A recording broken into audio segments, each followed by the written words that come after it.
Good evening friends. Nifty में आज descending CPR का फॉर्मेशन था।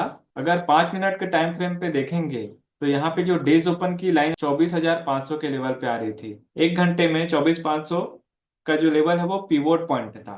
तो इस जगह से अगर प्राइस रिजेक्ट होता है तो फर्दर वो फॉल होगा नीचे की तरफ में। तो पहला कैंडल ये बताना चाह रहा था कि ये नीचे की तरफ में फॉल होने वाला है। यहाँ पे वी को भी ब्रेक कर दिया और डेज ओपन की लाइन को भी ब्रेक कर दिया नीचे की तरफ में। S1 को जब नीचे की तरफ में ब्रेक करता है तो नीचे का टारगेट हमको क्लियर मिल जाता है, बट यहाँ पे जो सीपीआर था इसका रेंज थोड़ा सा ज्यादा था। मतलब ये सीपीआर एज ए देखा जाए तो थोड़ा वाइडर टाइप का सीपीआर था, तो इतना बड़ा मूवमेंट जो नीचे की तरफ में आया है। जब भी मार्केट फॉल होता है तो बहुत तेजी के साथ में होता है। और जो पिछला दिन का सीपीआर था बहुत ज्यादा नैरो था। इसमें जो मोमेंटम है वो 3 लेवल तक आता है। अगर नैरोएस्ट सीपीआर लेंगे तो 3 लेवल तक तो मोमेंटम आ जाता है। तो यहाँ पे जो मोमेंटम आया था वो सिर्फ 2 ही लेवल का आया था।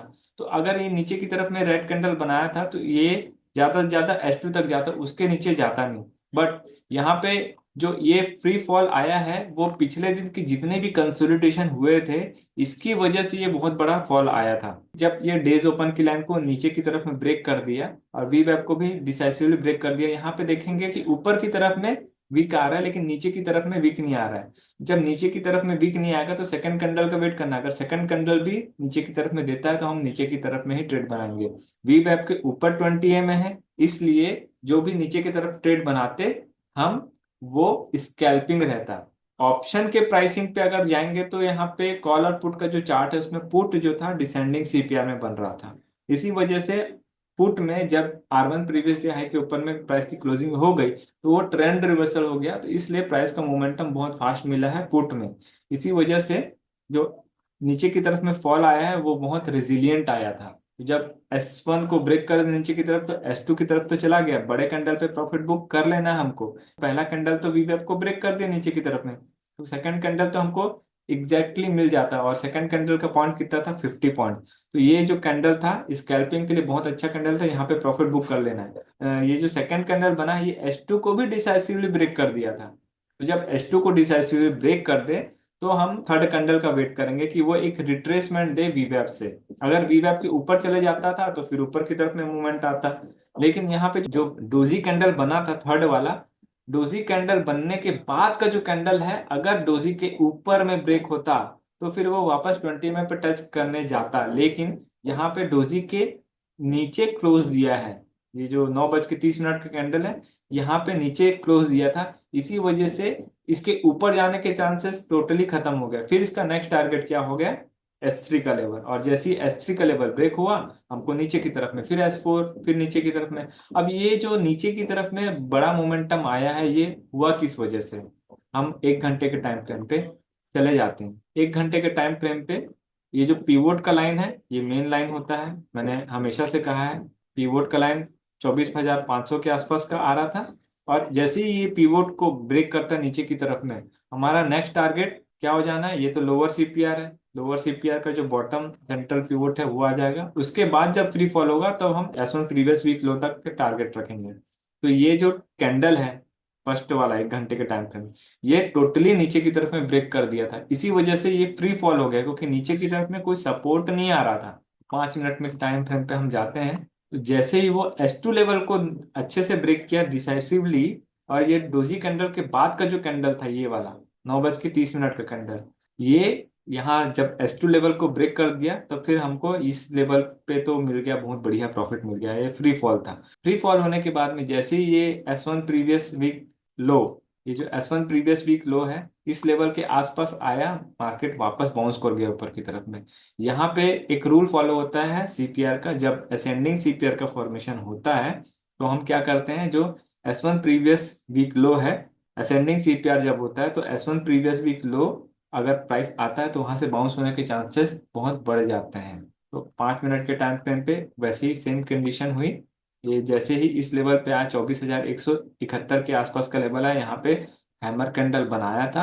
हैमर कैंडल के बाद में ग्रीन कैंडल क्लोजिंग हो गई ये वाली। तो यहाँ से आप प्राइस के मूवमेंट ऊपर की तरफ में चले जाती, क्योंकि जब बी वैप और 20 में से पूरा दूर हो जाए प्राइस तब फिर हम क्या करते हैं ऊपर की तरफ में ट्रेड बनाते हैं। लेकिन यहाँ पे पहला जो टारगेट था वो क्या था, 20 MA और वी वैप था, क्योंकि यहाँ पे वी वैप और 20 MA एक दूसरे को क्रॉस करके नीचे की तरफ में आ गए थे। तो जैसे ही ये वी वैप के पहुंचा, फिर एक रिजेक्शन हुआ यहाँ पे, है ना। रिजेक्शन होने के बाद फिर ग्रीन कैंडल बना है ये वाला। तो ये बता दिया था कि अब ये नीचे की तरफ नहीं, अब ये ऊपर की तरफ में जाने वाला है। तो ऊपर की तरफ में ट्रेड कब बनेगा? जब वी वैप और 20 MA के ऊपर में प्राइस की क्लोजिंग हो जाएगी।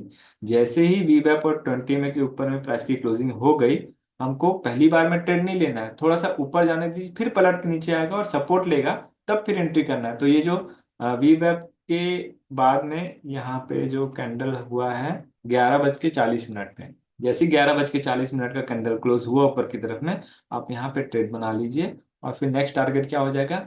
S2 लेवल, और S2 लेवल को ब्रेक कर दिया तो फिर धीरे धीरे करके वो ऊपर की तरफ में चला जाएगा। ठीक है, जब ऊपर की तरफ में जा रहा है तो हमको ऐसा लेवल टू लेवल ट्रेड बनाना है ना। पहले S2 लेवल, S2 लेवल के ऊपर में फिर डेज ओपन की लाइन। तो ये जो ट्रेड है वो एकदम रिजिलियंट मिला, फास्ट मोमेंटम मिला, एकदम फास्ट। और डेज ओपन को अगर बड़े कैंडल से ब्रेक कर दिया है, ये वाला डेज ओपन बड़े कैंडल से ब्रेक कर दिया है और इनसाइड रेंज में घुस गया, तो फिर क्या होगा? सीपीआर तक जाएगा। अब यहाँ पे डिसेंडिंग सीपीआर का फॉर्मेशन था, तो डिसेंडिंग सीपीआर का फॉर्मेशन होने की वजह से जैसे ही सीपीआर पे पहुंचा, वहां से प्राइस का रिजेक्शन हुआ। लेकिन यहाँ पे एक और सिनेरियो हुआ, वी वैप और 20 में कॉम्बिनेशन क्रॉस ओवर दे दिया था, इसलिए अब इसका जो प्राइस का मोमेंटम है ना, ऊपर की तरफ में रेजिलियंट आने वाला था। और जब जब थोड़ा 20 में के आसपास आता, प्राइस वापस बाउंस करने की कंडीशन में होता। तो यहाँ पे जब नीचे की तरफ में गया और फिर से एक S1 प्रीवियस डे से सपोर्ट मिला या डेज ओपन का सपोर्ट मिला, वापस प्राइस बाउंस हो गया सीपीआर तक। ये जो कंडीशन है, इधर पे ट्रेड लेना थोड़ा सा अवॉइड करिए, है ना। उसको आने दीजिए वापस 20 MA के आसपास। जब 20 MA पे आ जाए और एक बुलिश कैंडल का फॉर्मेशन हो जाए, तब फिर आप एंट्री बनाएंगे, तब फिर रेजिलेंट मूव मिलेगा। पहला टारगेट सीपीआर और दूसरा target R1 previous day high. अगर R1 प्रीवियस डे जैसे सीपीआर को बड़े कैंडल से ब्रेक करता है, तो फिर उसका ऊपर की तरफ में मोमेंटम साफ हो जाता है, क्योंकि यहाँ पे डिसेंडिंग सीपीआर था। और डिसेंडिंग सीपीआर में अगर सीपीआर के ऊपर में प्राइस निकल जाता है, तो फिर ऊपर की तरफ में ट्रेड बढ़िया मिलता है। अगर सीपीआर के ऊपर में R1 प्रीवियस डे हाई है और ये बहुत ज्यादा वाइडर सीपीआर रहता, तो हो सकता था सीपीआर से थोड़ा ऊपर जाकर के वापस रिजेक्ट करता, लेकिन ऐसा हुआ नहीं। इसका जो मोमेंटम है, जैसे ये डेज ओपन की लाइन को बड़े कैंडल से ब्रेक किया था, अब इसका प्राइस का मोमेंटम बहुत फास्ट ऊपर की तरफ में निकल गया। इसलिए जैसे ही R1 प्रीवियस डे हाई के ऊपर में प्राइस की क्लोजिंग हो गई, जैसे कि ये कैंडल दिख रहा है 13:35 का कैंडल, जैसे ही ये कैंडल की क्लोजिंग हो गई, हमको नेक्स्ट ट्रेंड रिवर्सल का केस मिल गया, और नेक्स्ट जो मोमेंटम है R2 और R3 का लेवल मिल गया आसानी से। तो जब 20 में से दूर होते जाए ना प्राइस, तो आप उसको एग्जिट कर दीजिए, बस फिर से 20 में पे आएगा, फिर से एंट्री करना। तो ट्रेंड रिवर्सल में इसी तरीके से ट्रेड बनाना चाहिए। और जब जब 20 में से दूर हो जाए, आप हटा लीजिए पोजीशन, तो ये बेटर कंडीशन रहती है। फ्रेंड्स, अगर आपको हमारा कोर्स फ्री में चाहिए तो नीचे दिए हुए डिस्क्रिप्शन में जो हमारा डीमैट अकाउंट का लिंक है, उससे आप अकाउंट ओपन कर सकते हैं और नीचे दिए हुए व्हाट्सएप नंबर पर शेयर कर सकते हैं। इससे आपको हमारा कोर्स फ्री में मिल जाएगा और जो हमारा पर्सनल व्हाट्सएप ग्रुप है उसमें भी ऐड कर दिया जाएगा, ताकि आपका जो भी क्वेरी क्वेश्चन डाउट है उसे आप पूछ सकते हो और सही समय पे सॉल्व करा सकते हो। अगर आपको हमारा कंटेंट अच्छा लगा तो वीडियो को लाइक ज़रूर कीजिए और चैनल में नए हैं तो चैनल को सब्सक्राइब कर लीजिए। For advance learning join our master class, link in the description below.